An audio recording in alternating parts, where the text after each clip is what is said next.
On June 26, 2025, Natalie Bonilla posted 5 stories that show synchronicity in action to Medium, the site called Medium. She wrote, "Synchronicity isn't just theory. It shows up in everyday lives in ways that feel almost scripted.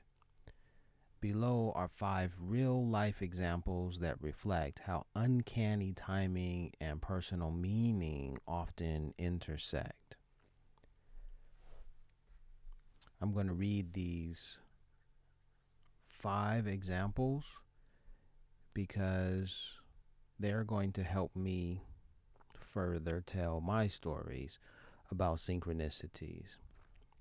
The first story is entitled "The Deer Encounters and Life Milestones." It says, "A visitor to their grandparents' cemetery once locked eyes with a young deer. Exactly 1 year later, to the day, they walked that same road with their spouse, talking about the future, and the same deer appeared. The first sighting aligned with buying a home, the second with planning a family. 2 encounters, 2 milestones, one quiet sense of blessing." This story is a reminder that certain signs, especially in nature, can become touchstones in our personal timelines. Okay, that's the story. "The Deer Encounters and Life Milestones" is the title. In my case, it was a goat. I was in the desert, and the goat scuffed my new shoes. I've told this story many times before. But just as that deer locked eyes with that young person, a visitor to their grandparents' cemetery, a visitor, just as that young deer locked eyes with the visitor, that goat in the desert locked eyes with me. I took a picture of the goat. Actually, I have the eyes of the goat in, memorialized, maybe not memorialized, but forever emblazoned on that picture. I have that goat's eyes and face as it stared at me, as I stared at it. It's part of a work of art that I created, which you can purchase on my website, www.ic109.store. So I had a moment like that with the deer, and then it was exactly, 7 days later that when we lost Ermias Askedom, I felt as if that deer was telling me something. I felt as if the deer was telling me, pay attention to the events that are going to transpire. And because he had stepped on my shoe, I was more focused on my shoe, but the deer was saying, don't focus on this. Focus on the bigger picture. Zoom out, if you will. So what's interesting is that Ermias wrote a song called Blue Laces, and the shoe that I actually was wearing had blue laces. It was a blue sneaker. So that, although it was a very mundane detail, those details linked me, or linked that memory of that interaction with that animal to Ermias. All right. So that was the goat encounter for me. And the life milestone was losing Nipsey, and the connection between Nipsey's song Blue Laces and the fact that I was actually wearing blue laces. But the fact of the matter is, it was such an odd departure for me to wear blue shoes with blue laces because I'm from Los Angeles. See, in that story, it tells of my identity. I'm an Angelino. Los Angeles is a city that is historically has, gangs in it.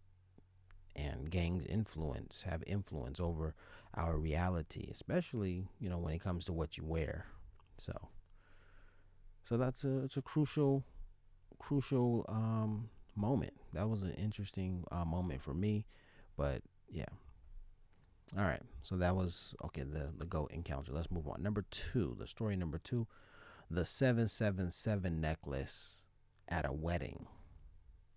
For one family, 777 has always been sacred. It was the grandparents' license plate number. After a wedding ceremony, a venue worker congratulated the couple, hanging around her neck a gold 777 pendant.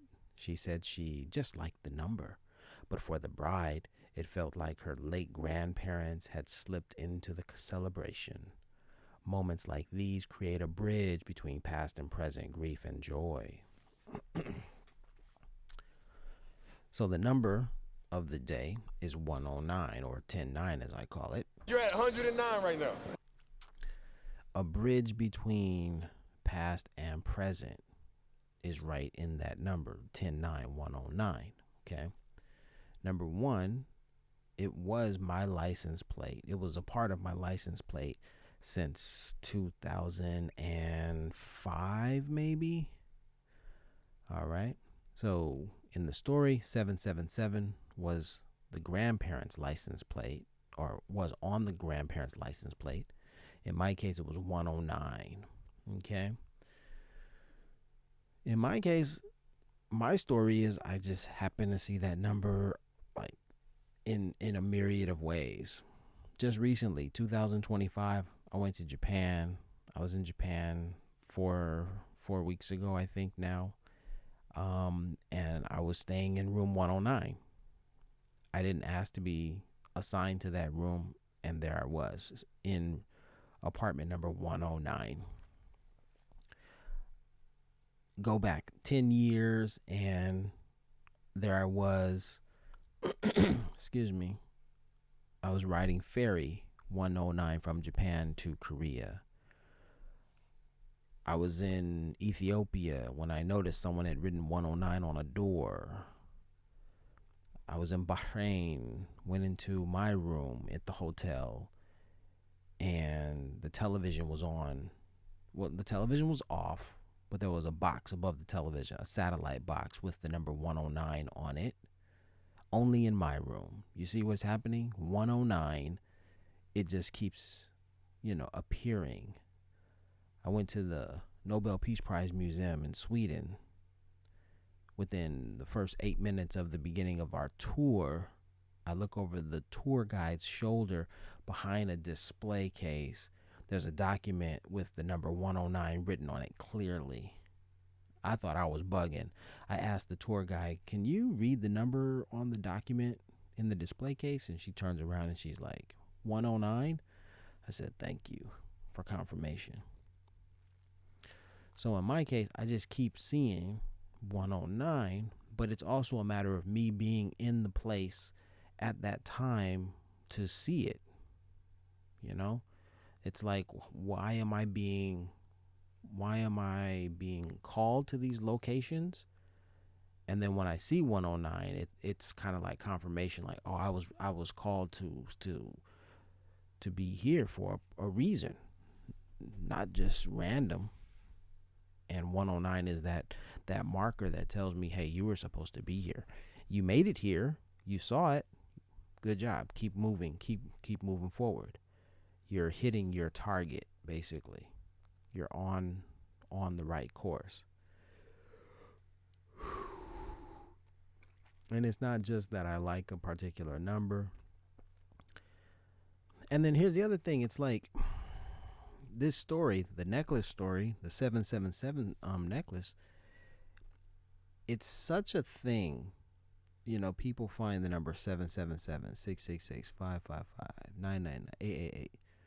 All of these triple digits. When I talk to people about numbers, they often tell me about the triple digits. But my number is unique because it's not a triple digit number. I was driving a week or so ago. A woman obviously read my license plate that has 109 on it. Excuse me. She pulled up alongside me. It was raining that day, but at that moment it wasn't raining. She motioned for me to roll my window down. So I trusted that she wasn't going to harm me, although we were kind of in traffic and it was kind of a bizarre thing for a passenger, or rather another driver, to say, hey, roll your window down. Anywho, I rolled down my passenger side window. Her window was already down, and she tells me, so she read my license plate. Obviously, my license plate says IC 109. She says to me, IC 111. Immediately, I laugh, I clap my hands, and I'm excited. I'm like, oh wow, that's cool. I love it. And I audibly say, I love it. And she honked her horn as in an affirmative, sort of thing. It's like, hey man, I'm with you. And I was like, I love it, lady. Thanks for sharing that with me. Like, so she has her moments, but her number is 111, which is interesting. Interesting to say the least. But mine is 109. So, but it's, moments like these create bridges between past and present. And when you have so many of these moments, then in the present, like I had just 4 weeks ago, it forces me to harken back to those other moments where I encounter 109. So although I was in Japan most recently, it reminded me of my time in Ethiopia. It reminded me of my time in Bahrain. It reminded me of my time in Sweden, where I encountered 109 like that. All right, next story. The Denver text message. A mother added Denver to her phone's world clock so she could follow her daughter's flight. The instant she tapped save, a text buzzed, just landed safely in Denver. Two separate actions, perfect overlap. It was a seemingly trivial tech moment, but the timing made it unforgettable. All right, so this story is about technology. Immediately, I think about the times when I would receive emails at exactly 10:09 a.m. every day. I was in South Korea, and at 10:09 a.m. I would receive an email. And that just, solidified 10:09 for me even further. It was a coincidence, but some company was sending their emails out at that moment. But it could have been a different hour because the emails might have been coming from America, which was like a 16-hour difference or so, something like this. Excuse me. But I would get them at 10:09, and checking an email or checking my cell phone once I received it and seeing 10:09 daily, that has an effect on me. Like, dang, I just 10:09 just keeps coming up. Moments like those are so they've happened quite often. I remember when I worked in Saudi Arabia, and I guess class began at 10:10, but the bell would ring at 10:09 so that the students would have at least 1 minute to get to their room, or maybe it was 10:15 that it began, but 10:09. All I remember is that at 10:09 something happened. Either a class began or a bell rang. I think it was the bell that rang, and it was big. For me, it was like, it really grabbed my attention. Like, whoa, at 10:09 something happens every day. That, like, 10:09 is a part of the schedule. Like, that was interesting to me. All right. So it's kind of like the Denver text message. Yeah, but the Denver text message story does have the element of safety. She taps save and then gets an alert at the same time. So it's an overlap of two separate actions halfway around the globe. Okay, here's something that happened halfway around the globe. Ermias Askedam. Let's bring it back. The day that we lost Nipsey, well, I was 11 hours ahead. I was in the desert of Oman. I woke up, got dressed. I learned of the news, and then I got up and got dressed. So when I learned of the news, I was crying. Like tears came to my eyes because I was like, man, this is just unbelievably sad. So I am driving to work, and on my way to work, a truck cuts me off, and the truck's license plate has 109 in it. Specifically, the license plate was 1090. The license plates in Oman are different from the license plates in California, are different from other places. But it was just 1090, and it struck me like, oh my gosh, there I see 109. So we lost Nipsey, and I saw 109 on the same day. Within an hour or two of learning of Nipsey's demise, I see 109. That was very, very impressionable. That was an impressionable moment. Left me like stunned.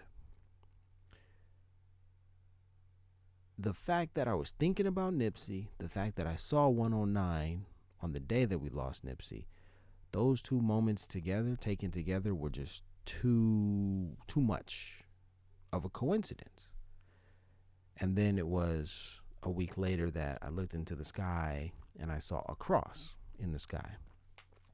Now, the cross in the sky told me or suggested that this was a biblical experience that I was having, that God was speaking to me. And so I looked at that and I thought, wow, okay, I got the message. But the message, even in the moment when that car cut me off, I was saddened because of the news of Nipsey. I was angry because the car cut me off. But then I felt calmness wash over me because I saw my favorite numbers. And in that moment, because I was focused on Nipsey and because I saw these numbers, those numbers that mean so much to me, and because I felt calmness in that moment, I was no longer sad because of Nipsey. I was no longer angry because the car cut me off, but I felt calmness seeing those numbers. That's when I arrived at the conclusion, this is a biblical moment. Don't be sad for Nipsey. Nipsey ascended to heaven. His mission on earth ended or completed. He completed his mission on earth. He's fulfilled. God is pleased, that type of thing. So it led me to surmise, well, Nipsey was like Jesus. Nipsey, because I even thought about all of my travels to Ethiopia, and I was like, Nipsey was connected to Ethiopia. He's from Eritrea. Eritrea and Ethiopia were once a part of the same empire. Queen of Sheba, Makeda's empire, they're the same people. Don't get it confused. Don't be mistaken. This is real stuff here.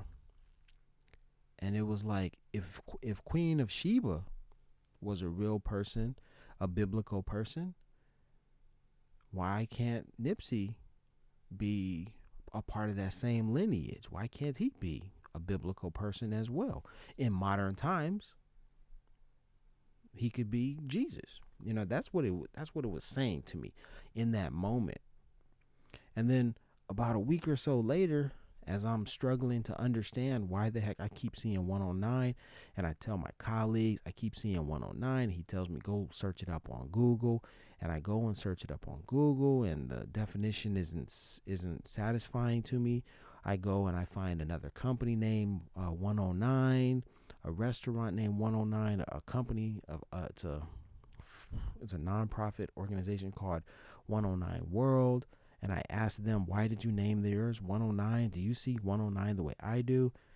The company, the not-for-profit organization said it's related to Hinduism. It's related to the Mala necklace and other things. And then the guy who owns the restaurant said, no, it's related to Romans 10:9.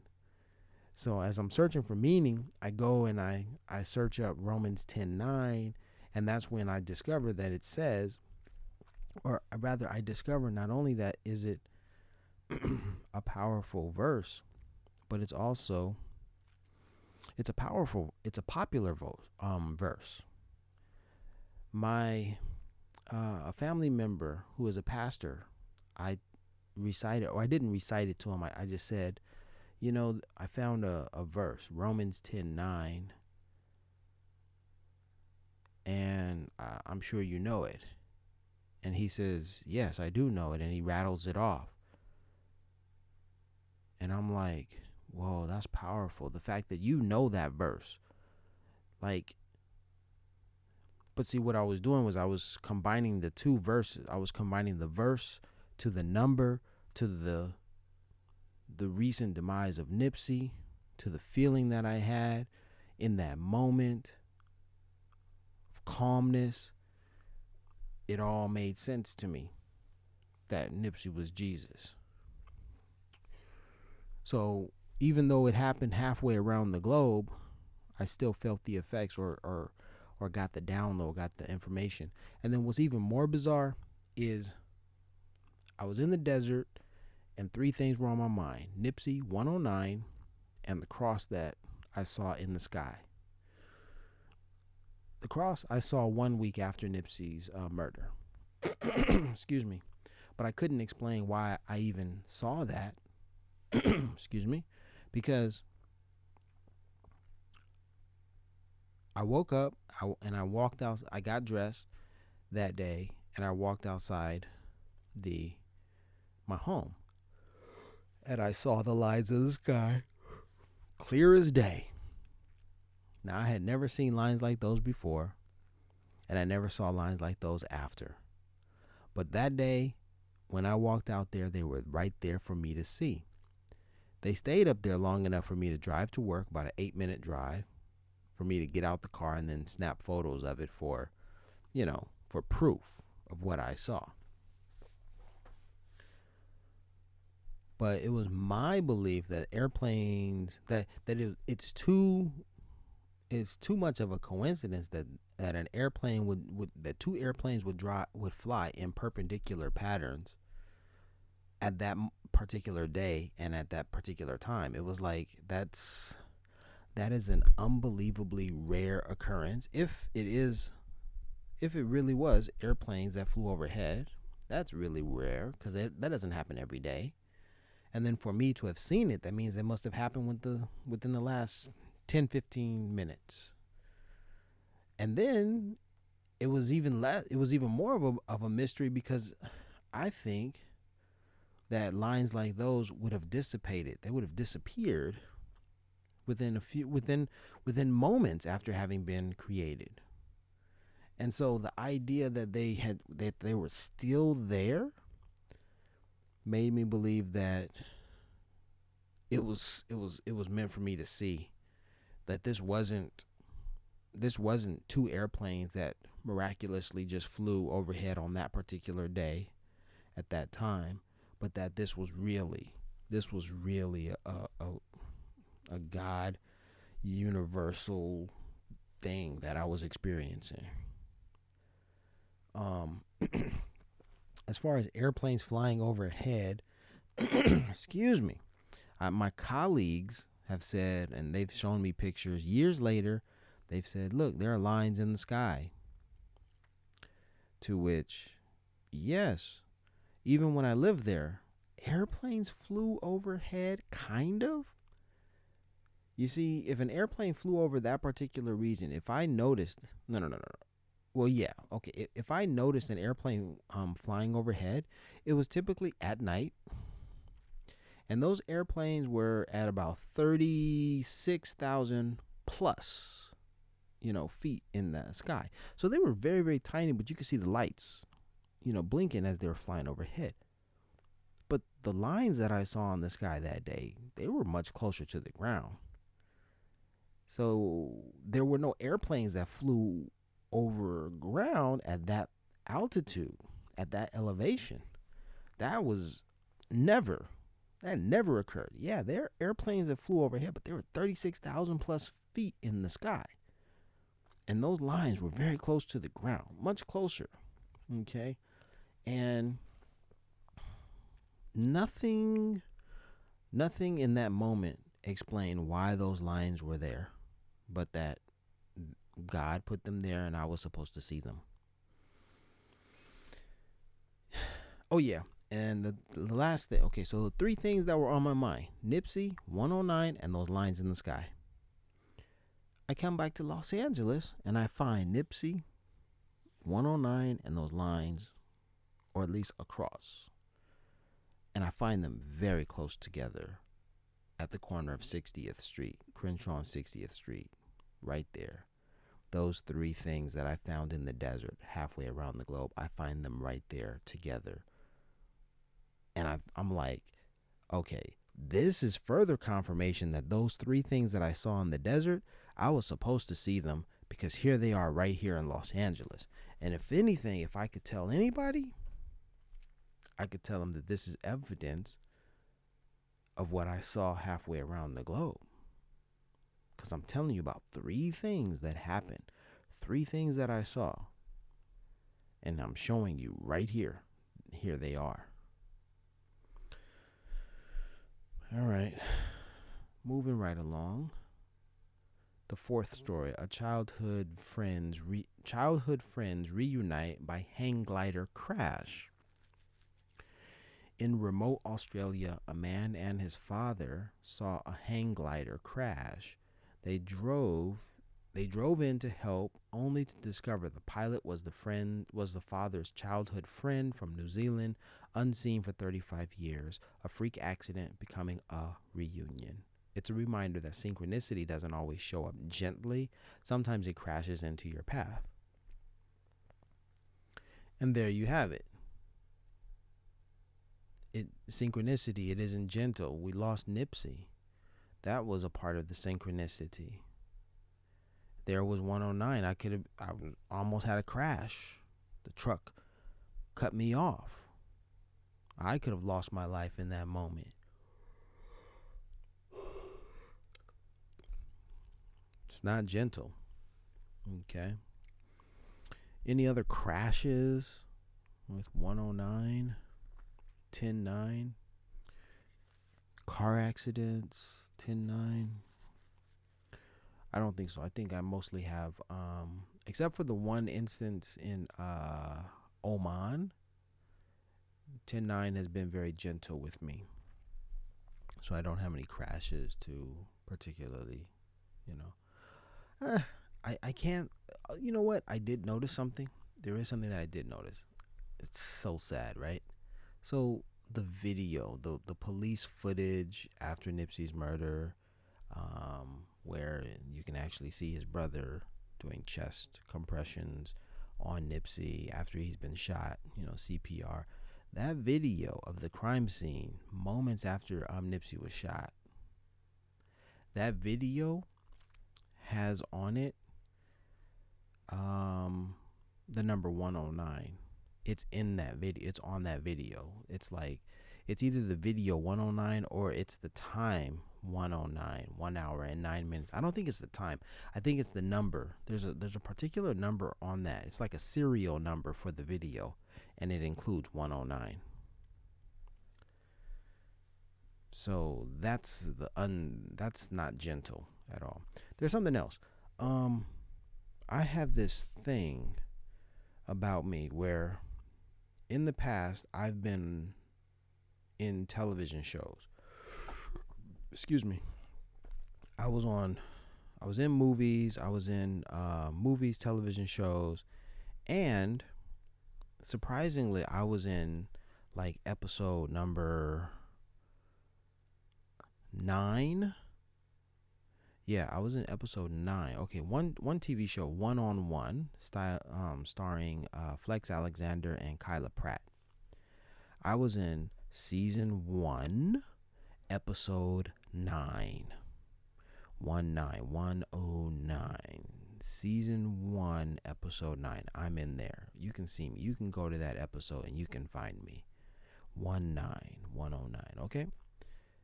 There's a movie called Bratz, okay? Starring John Voight. I think John Voight's the only star in that. Anywho, John Voight's in that movie, right? And if you fast forward to 1 hour and 9 minutes, fast forward to the 1 hour and 9 minute mark, you'll see me. I'm in the movie. I'm a background actor. I'm at the 1 hour and 9 minute mark in the movie. Those are two things right there. Two examples, 1 hour and 9 minutes, okay? Here's another thing. I was in Oman and I was watching a video that I had downloaded from YouTube. And I was kind of going to sleep. I was listening, but I was also falling asleep. Or rather, I had fallen asleep. I woke up when in this documentary, in this video, I heard Jesus and Black Panther. I heard those two words, or those phrases. I heard Jesus and I heard Panther. Black Panther. I heard all of that. So I was halfway asleep, falling asleep, and then I hear Panther and Jesus, Black Panther, and I wake up and I'm like, did I just hear what I think I hear? And it was significant. Those words were significant to me because the person who was speaking was Dr. Ishaka Musa Barashenko. And what he was doing was he was associating Jesus with a Black Panther. And how he was doing it, he was explaining that Jesus, his father, was a Roman soldier, and he came from the Hasmonean dynasty or something like this. And the crest, the family symbol, was a panther, a Black Panther, right? I've listened to his description many a times, and so I pretty much said it the way that he said it, or uttered it the way that he's uttered it in the video, because I heard it and it rang. It was just so powerful to me. The thing about that utterance in that video is that it happened at 1 hour and 9 minutes, at the 1 hour and 9 minute mark. So when I went searching for it, all I have to do is pull that video up and go to the 1 hour and 9 minute mark, and that's when he says Jesus and Black Panther. Now remember, when I had that moment where I was almost cut off the road, where I was cut off by that truck, and that calmness washed over me, it was because of 109, and 109 told me that Nipsey was Jesus. And if you know Nipsey, you know Ermias, well, he was wearing Black Panther shoes. So it just seemed everything just seemed to collapse in on itself. Why was Nipsey wearing Panther or Puma sneakers? Because he was Jesus. Why was Nipsey riding the 108 bus? Because he was Jesus. 108 is a highly sacred number in Hinduism. See, even Eastern philosophies collapse in on Nipsey to explain, these details. What about the fact that Nipsey was from Eritrea? Read your Bible. Eritrea and Ethiopia were a part of the Aksumite Empire, a biblical kingdom. All right, back in the day. It doesn't specifically have a connection to Jesus, because Jesus and the Aksumite Empire, I don't have a connection. I don't know enough to connect the two. Or maybe there was a different timeline, and so there is no connection. So I don't know. I'm still struggling with my own understanding. I don't know. All right, I think I've done enough with that. Let's keep moving. The last story is the bluegrass banjo tune. Number 5. Dining out one night, a woman texted a friend from her tiny hometown. A band struck up, and the musician announced a tune he'd learned 40 years earlier in that same town from someone named Spray. It turned out to be her friend's grandfather, a local bluegrass legend, an improbable collision of music, memory, and timing. Synchronicity often emerges through art and shared culture, a living thread through generations. Booyah, boom, boom, boom. I'm so glad. Number 5 is it, right? because number 5 says synchronicity often emerges through art and shared culture. So, what I really feel is my purpose is to talk about how a painting by Jean Michel Basquiat, a cultural icon, how his painting is of Hermes Askedam, another cultural icon. That's my purpose, to share this tidbit right here. And the purpose is really to get the culture to embrace this story, this discovery. This is a discovery for all of humanity, but of Black Americans. This is a story for all of us. Jean Michel Basquiat painted Nipsey Hussle. There's a painting, and in it, there are words, phrases, colors, like so many of the words, the numbers, the mentions, everything that is put onto this painting. Well, not everything, but so many of the things that are part of the painting connect directly to Nipsey. Not in a, hey, mental gymnastics sort of way, but in a specific, direct, irrefutable way. It's incredible.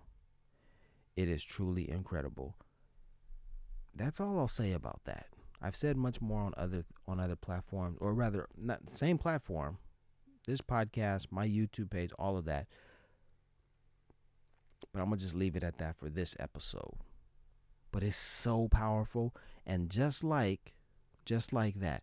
And what's even crazier is they talk about 40 years in the story. The bluegrass banjo tune, 40 years prior, it was her grandfather whose music that was.